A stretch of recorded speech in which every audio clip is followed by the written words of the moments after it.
안녕하세요. 바른몸 연구소입니다. 이번 시간에는 현대인의 대표적인 질환 당뇨에 대해 설명해 보겠습니다. 1. 제1형 당뇨병과 제2형 당뇨병의 차이. 제1형 당뇨병 면역 시스템의 오작동. 제1형 당뇨병은 자가 면역 질환으로 면역 시스템이 실수로 췌장의 베타세포를 공격하고 파괴합니다. 이 베타세포들은 인슐린을 생산하는 역할을 하며 인슐린은 혈당 조절의 필수적인 호르몬입니다. 주요 특징. 자가면역 반응 면역 시스템이 췌장의 베타세포를 파괴. 인슐린 부족 인슐린 생산이 거의 또는 완전히 중단. 급격한 발병주로 어린 시절이나 청소년기의 발병. 외부 인슐린 필요 평생 인슐린 주사나 펌프를 통해 인슐린을 공급받아야 함. 제2형 당뇨병 대사 시스템의 혼란. 제2형 당뇨병은 인슐린 저항성과 인슐린 분비 부족이 복합적으로 발생하는 질환입니다. 이는 인체의 대사 시스템이 인슐린에 제대로 반응하지 못하고 시간이 지남에 따라 인슐린 생산 능력이 감소하기 때문입니다. 주요 특징. 인슐린 저항성.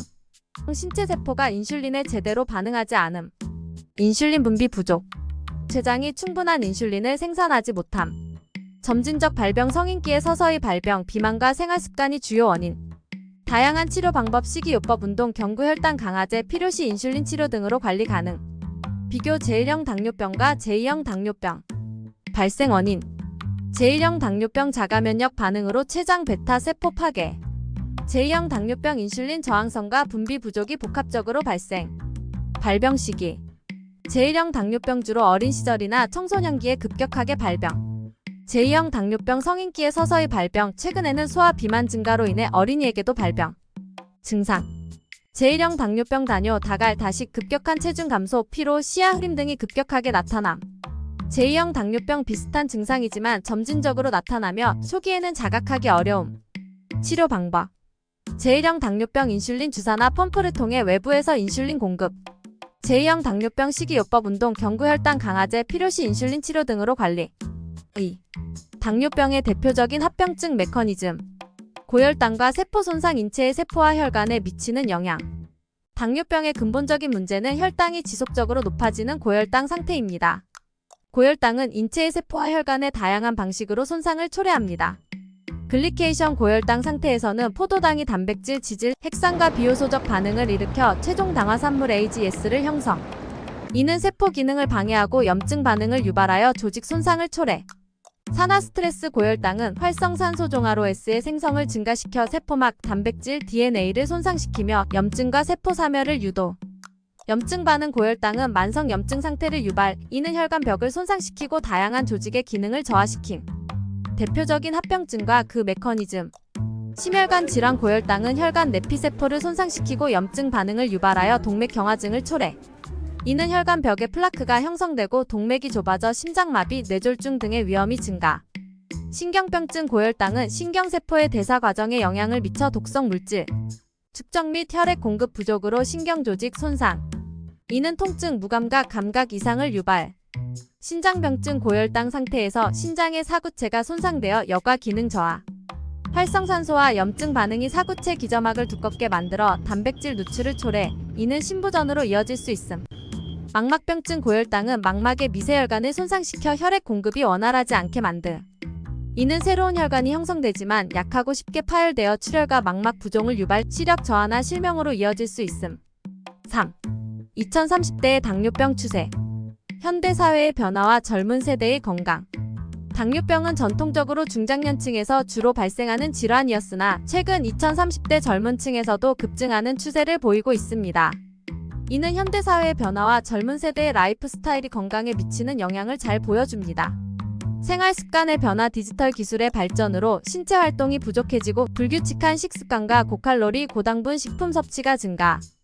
이는 인슐린 저항성 증가와 체중 증가로 이어져 제2형 당뇨병 위험을 높임. 스트레스와 정신 건강 경쟁적인 환경과 경제적 압박으로 높은 스트레스를 겪으며 만성 스트레스는 호르몬 불균형을 초래하고 인슐린 저항성을 악화시킴.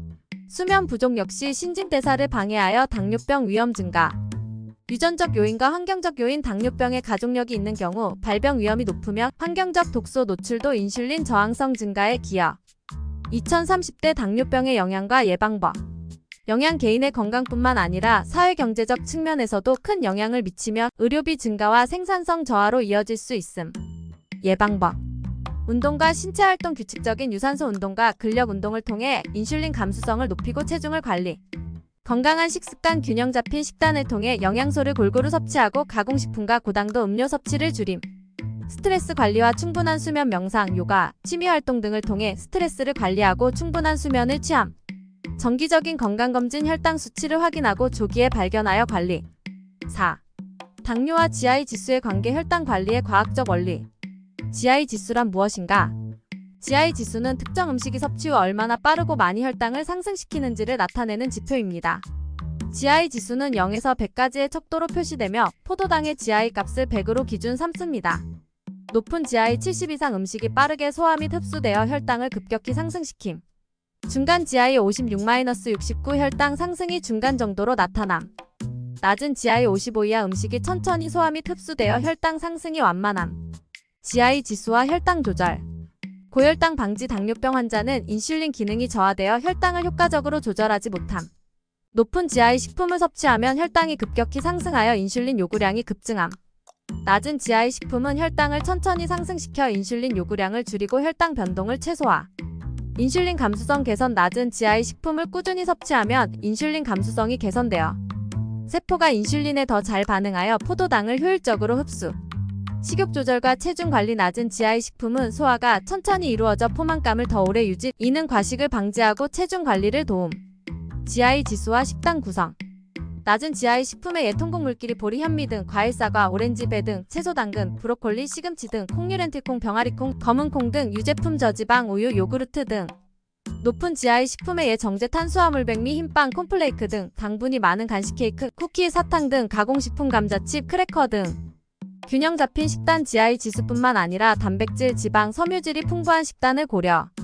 예를 들어 통곡물과 함께 단백질, 닭, 가슴살, 생선 등과 섬유질이 풍부한 채소를 섭취. GI 지수의 한계와 GL 지수.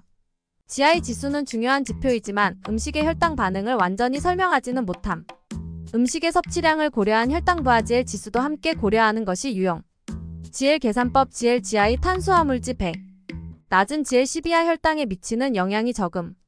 중간 GL 11-19 중간 정도의 영향. 높은 GL 20 이상 혈당에 미치는 영향이 큼. 5. 당뇨와 운동의 필요성. 인체의 복잡성과 운동의 역할. 우리 몸은 수많은 세포들이 협력하여 생명활동을 유지하는 정교한 시스템입니다. 운동은 이 시스템을 활성화하고 조절하는 중요한 역할을 합니다. 특히 당뇨병 환자에게 운동은 인체의 대사 과정을 근본적으로 개선하는 데 기여합니다. 혈당 조절과 인슐린 감수성. 인슐린 감수성 증가. 운동은 근육세포의 인슐린 수용체를 활성화시켜 인슐린에 대한 감수성을 높임. 이는 인슐린이 더 효과적으로 작용하여 포도당이 세포 내로 잘 흡수되게 도움. 포도당 사용 촉진. 운동 중 근육은 에너지원으로 포도당을 사용, 이는 혈당 수치를 감소시키고 혈당을 안정적으로 유지. 운동 후에도 근육은 에너지를 계속 필요로 하여 혈당 조절 효과가 지속적인 효과. 규칙적인 운동은 근육의 대사 활동을 장기적으로 개선하여 혈당 조절과 인슐린 감수성을 향상. 체중 관리와 대사 건강. 칼로리 소모. 운동은 칼로리를 소모하여 체중 감소를 촉진, 이는 체지방 감소와 함께 내장 지방을 줄이는 데 도움. 근육량 증가. 근력 운동은 근육량을 증가시켜 기초 대사율을 높임. 이는 더 많은 칼로리를 소모하게 하여 체중 관리와 인슐린 감수성 향상. 호르몬 균형. 운동은 인체의 호르몬 균형을 조절하여 식욕을 억제하고 대사 활동을 촉진. 심혈관 건강과 합병증 예방. 혈압 조절. 유산소 운동은 혈압을 낮추고 심혈관계의 부담을 줄임. 콜레스테롤 개선. 운동은 좋은 콜레스테롤 HDL을 증가시키고 나쁜 콜레스테롤 LDL을 감소시켜 동맥경화를 예방. 혈관 기능 향상. 규칙적인 운동은 혈관의 탄력을 유지하고 혈액순환을 개선. 정신 건강과 삶의 질 향상. 스트레스 감소. 운동은 스트레스 호르몬인 코르티솔을 감소시키고 엔도르핀 분비를 촉진하여 기분을 좋게 함. 우울증 예방. 규칙적인 신체 활동은 우울증과 불안 증상을 완화. 자기 효능감 증진. 운동을 통해 신체적 변화를 경험하면 자기 효능감이 증가하고 당뇨병 관리에 대한 자신감이 향상. 6. 최신 당뇨병 치료 연구. 1. 유전자 치료. CRISPR-Cas9 같은 유전자 편집 기술을 이용하여 인슐린 분비를 정상화하거나 인슐린 감수성을 회복시키는 방법이 연구되고 있습니다. 이는 특히 제1형 당뇨병 환자에게 큰 희망을 줍니다.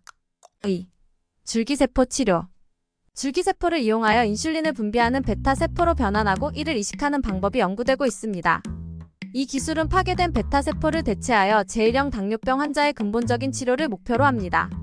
3. 면역 조절 치료. 제1형 당뇨병의 자가면역 반응을 억제하거나 조절하는 방법이 연구되고 있습니다. T세포를 조절하거나 특정 면역 억제제를 사용하여 베타세포의 파괴를 방지하는 전략이 포함됩니다. 이는 질병의 진행을 늦추거나 예방하는 데 중요한 역할을 할 수 있습니다. 4. 새로운 경구용 약물. 제2형 당뇨병 치료를 위해 새로운 경구용 약물이 개발되고 있습니다.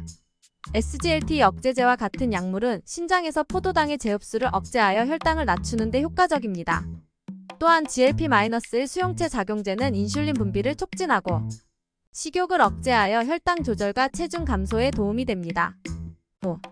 마이크로바이옴 치료. 장내 미생물군의 마이시아로비아이오엠의 조절이 당뇨병 치료에 중요한 역할을 할 수 있다는 연구가 증가하고 있습니다. 특정 프로바이오틱스와 프리바이오틱스를 사용하여 장내 미생물의 균형을 조절함으로써 인슐린 감수성을 개선하고 염증을 줄이는 접근법이 연구되고 있습니다. 이렇게 당뇨에 대해 알아봤습니다. 건강에 관한 유익한 정보를 원하시면 구독과 좋아요 부탁드리며 영상을 끝까지 시청해주셔서 감사합니다.